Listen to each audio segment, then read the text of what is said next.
當你望實熒幕呢一刻，你會唔會俾眼前嘅資訊被呢個框框框住呢？定好似幸福傳聲基金會咁，以媒體為大門口，跑出一步，落實去關懷我哋呢個社區呢？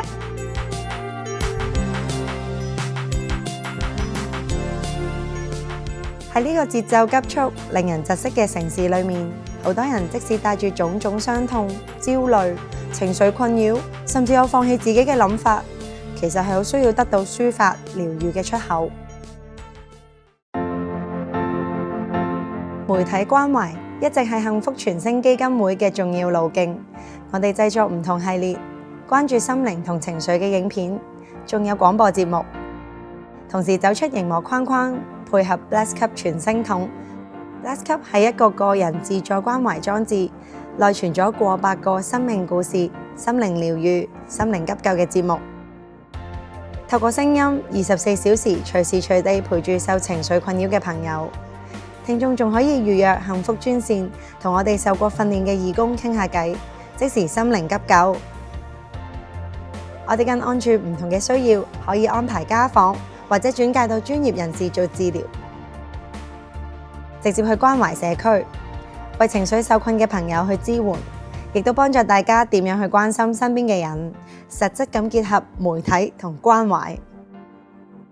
我哋亦都好着重及早介入，因為情緒起伏可以嚟得好突然，一個人要爆煲嗰陣，可能連求助嘅動力都冇，甚至想放棄自己。另外喺社會上偶然都發生突發嘅不幸事件，加上充斥住網絡嘅種種言論，有時會令人陷入焦慮、情緒困擾、集體嘅傷痛入邊。我哋幸福傳聲基金會會邀請唔同嘅治療師同專家即時回應，提供方向，同大家一齊走過心靈困境。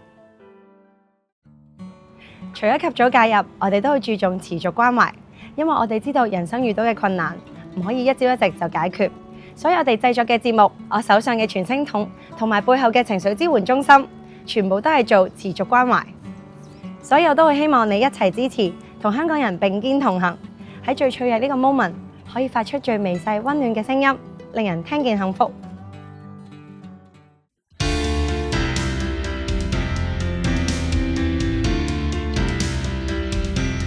媒體關懷背後需要大量人力物力，所以我哋都好需要你舉腳支持。嚟緊7月18號，我邀請你走出你嘅熒幕框框，一齊參加2026年 Bless Cup 慈善心靈跑，腳踏實地，關心對社區心靈同情緒嘅需要。我哋下午4點喺塔樓集合，你中意個人參加又得，組隊又得，跑或者慢慢超住散步都得。